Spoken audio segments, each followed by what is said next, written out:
Listen, we've all been using Google for years and years and years, but you've probably found that the quality of your search results has really plummeted as people have figured out how to do search engine optimization. Just more and more garbage has floated to the top, and it's harder to figure out what the answer is to whatever the question is that you are putting into Google.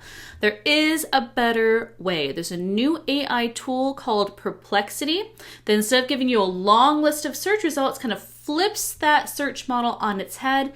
Instead, it just gives you an answer and it will cite its sources in its answer.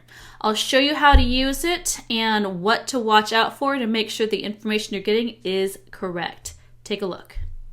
I'm Lindsay, and I cover instructional design, e-learning development, and all things online teaching and learning.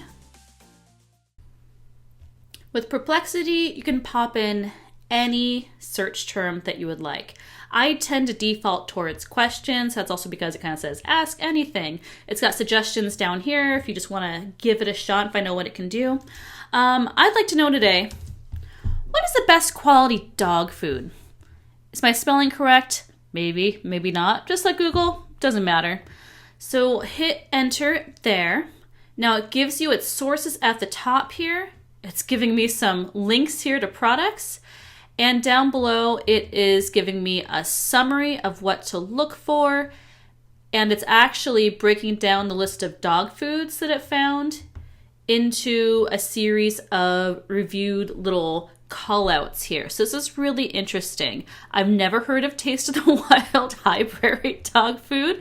It's giving me some information here about why I might want to choose it. You can check out the key features. There's more options down here, down below. This is really interesting. It feels like these could be sponsored results, but I'm not sure. It does have sources up here for where it got its information. One is a YouTube video. I don't know how credible that is, so that's interesting. You can also check out the rest of the sources here as well. Labrador forums, I might be interested in hearing from other Labrador owners. Some website called Retriever Training. A lot of forums here are bringing this information together. So that could be what you're looking for. It might not be what you're looking for, but it's important to look at the sources. You know, as a Labrador owner, I'm interested in hearing what other Labrador owners might like to say. And just in case you want the dog tax, I'm sorry, I don't actually have a Labrador. I really wish I had one. We had one growing up. So maybe I want to hear from other owners. Maybe I don't. Maybe I'm looking for something from like a lab or veterinarians that have recommendations. And so maybe I'd look for some different sources for that information. So let's ask something else. Let's say, I'm considering changing my college major. Let's see, what are the most popular majors? I'm curious what everybody else is doing. Maybe I got some FOMO here. So let's say, what are the most popular majors for college students in the state of Arizona? All right, so in the last one, I gave us some product recommendations. On this example, it's giving us a really nice summary. Strong emphasis on business, health, and engineering fields. It's telling me the top majors at University of Arizona, which is our major flagship university. Top majors at Arizona State University, our biggest university, which also employs me, full disclosure. And it's giving me some trends across Arizona. Now, it's giving me all of this information here. You'll notice these little footnotes here are links to where it's getting this information. So here you can kind of start citing, evaluating its credibility. ASU Online is telling me their most popular majors at ASU Online. Good to know. I would note, though, that this is not differentiating between ASU and ASU Online. So ASU Online, it's still ASU, and you have the same instructors and all that, but it's just online programs. And so if you're lumping in-person and online programs together, and you're telling me that, you know, this is the overall, I'm not really going to buy that. So that's important to know that it's actually using the online stats as an overall stat here. But you can see all the sources up here. Live Aspire Tucson is the #1 source. Let's check that out. I don't even know what this is. Oh, residence. It's actually, I think it's an apartment complex. So that's really interesting. search engine optimization. Anybody? They're trying to get college students to live at their apartments, probably. US News, I trust that one. Niche, I'm not sure exactly what this is, but maybe it's credible. I'd have to look more into that. But I definitely do trust the results from ASU. Copper Courier is a good local paper in Arizona. University of Arizona has their own page on degrees and majors awarded. US News, I would say, is fairly credible as well. So this is really interesting because you do get a really nice overview of what the most popular college majors are. You do have to dig a little bit further down to make sure that those sources actually make sense and the information presented is actually going to be reliable. Let's try something else. By the way, this is a free tool, but it does prompt you to log in periodically, which can be nice because it can save your searches for you. Let's say I need to create a new office space in my home. I have a family, I don't have a lot of room.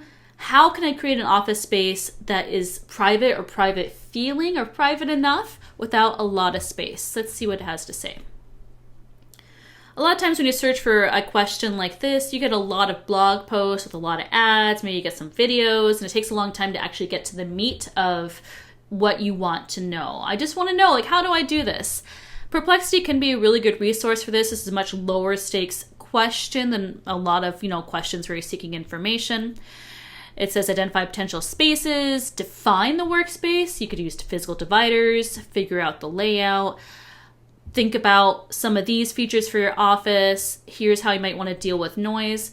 To me, this is a really good use of Perplexity because it gives me a super useful answer right off the bat. Now it's citing its sources here as well.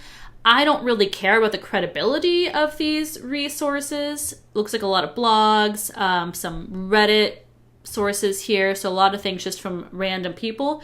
Totally fine. I'm looking for ideas from random people because they probably have similar challenges to what I do. So good use here for Perplexity. This is definitely something that I could act on. And if you have more questions down below, you can ask a follow-up question yourself, or you can use one of these suggested questions below as well. Just always be sure to come back and look at your sources. If you are asking something that's a little bit more high stakes that you're actually going to use to cite in maybe a project or a paper you're writing, be sure that it's actually going to be something you're proud to have in your references list. So what do you think about Perplexity? I know Google is trying to get on this train as well. They're now doing their own version, basically ripping off Perplexity, having answers at the top and citing some of their sources. Just like anything on the internet, you always have to take things with a grain of salt and make sure that where the information coming from is actually reliable, credible, truthful, and actually meets your needs. And it really depends on you and what your needs are, and you do have to use your own judgment. But I love this tool. I use this all the time. I really love getting a quick answer and being able to just look at those sources that the AI tool got this information from. That's something that's really lacking in ChatGPT and some other large language models. So let me know what you think. Do you think this is something that you'd use?